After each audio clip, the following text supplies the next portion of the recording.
Hello everyone, welcome back to Skeledon on Bushcraft and Survival. Glad you could join me. Now, as the title suggests, we're talking about deer and all the things that you can get from deer. Now for us, mainly hunting deer is for the meat. And we got one, we put it in the freezer and we're hoping to get more. We've got different seasons that we go through. And of course, individual can have tags. 2 tags, one for buck, one for doe, or 2 tags for doe. Either way, you're only allowed 2. And I'm hoping to get some more so we can fill the fridge or the freezer. But deer is also a very important animal for a survival situation. Big game wise, there's so many things that you can get from it. Now around here all we have is whitetail, but likewise for any other large game across the country, you know, you can get the same things out of them. But like I said, all we have is whitetail deer. We may have other types of deer in other parts of Indiana, but in this central area right here, eastern area, we do not. And so I'm going to go over all the different parts that you can use in a survival situation with the deer. Now, number 1 would be the pelt. Now, the pelt is extremely warm. You can make so many different things with it. You know, different clothing options. You know, coats, hats, gloves, coveralls, whatever. You make so many things with this, and it keeps you warm. But you got to tan it first, right? Well, that's another cool thing about a deer. You know, it's like you've got different things in a deer that can help you go through that process. And I'm going to go through that here in a second. But of course, you know, brain tanning. You actually use the brain, hence the name, to tan the animal. I'm not doing it that way. I'm going to be doing it a different way. There's several different ways of tanning hides.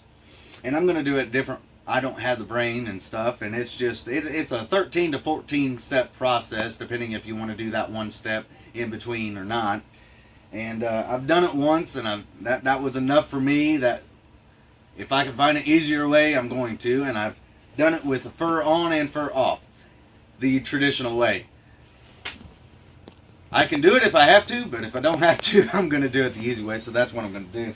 But nevertheless, though, after you get it tanned and you're getting ready to make your clothes, well, you got other parts of the deer that you can use to make those clothes with. That goes into stitching, right?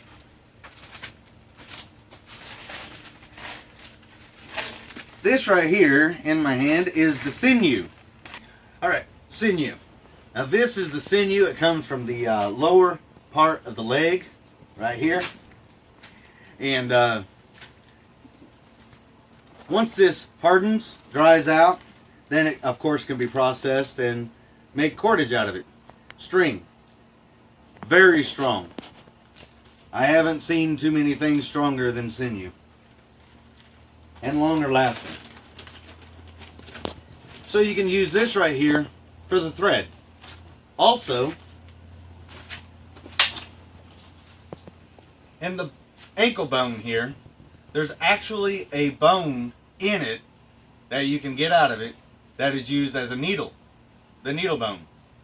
I'm not going to do it that way, but you do have that option.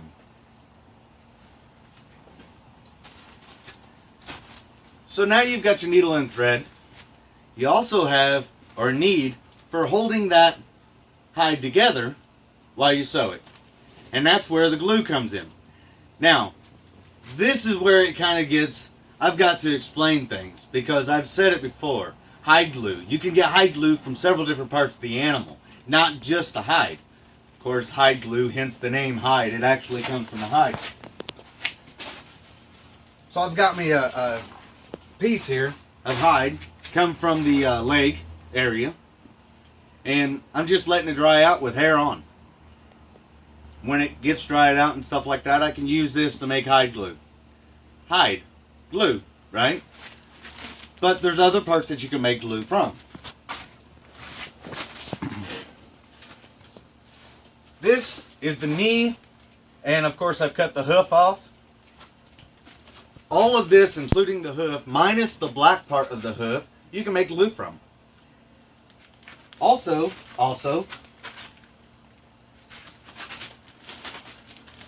this piece of sinew right here,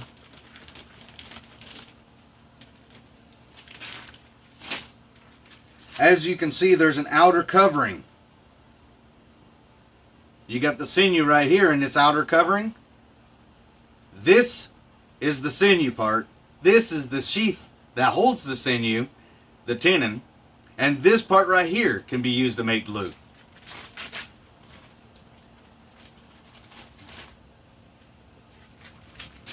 Now inside here is some marrow, bone marrow. The bone marrow can be used to make glue.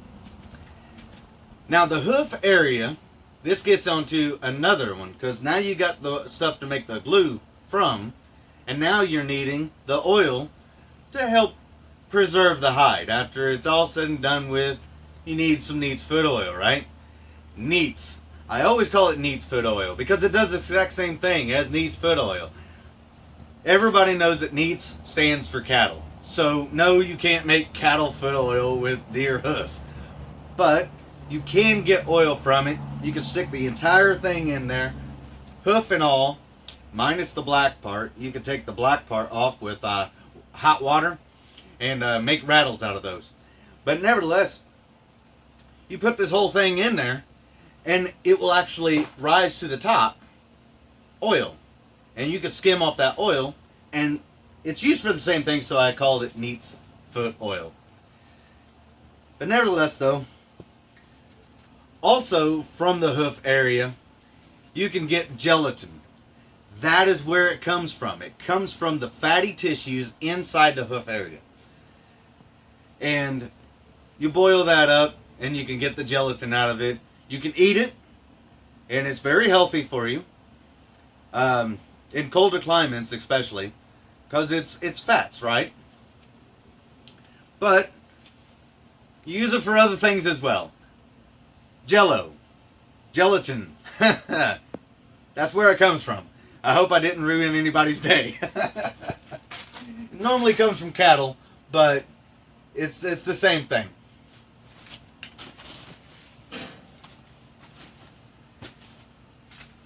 So that's just a run through of all the different things that you can use out of a deer. In a survival situation, very important. And everything is out in the woods, ready for you. Once you get a deer, you can tan it with everything around you. They've done it for centuries, right? So, I mean, I'm not giving any kind of new information here, but it is amazing to me that you can do that. Go right out in the woods, get a deer, get the, harvest the stuff from it, and take care of it right there. Don't need any modern equipment. It's just right there. And so that's why that deer is, and like I said, other animals as well, large game, you can get benefits from. In fact, small game too, got some squirrel back here that needs to be tanned and stuff, rabbits. But as far as large game goes, moose, elk, any of those, you can get all these things from, and it's a benefit in a survival situation. So that's going to be it for today. I hope that y'all enjoyed. I hope that my explanations was good. I had a question about that because, neat's foot oil is in fact cattle foot oil, but I call it neat's foot oil when it goes across. So I just wanted to clarify those things. And yeah. So that's going to be it. Thank you very much for watching. I hope that you enjoyed. If you did, smash the like button. If you're new, please subscribe. Don't forget to hit the notification bell, and I'll see you in the next one.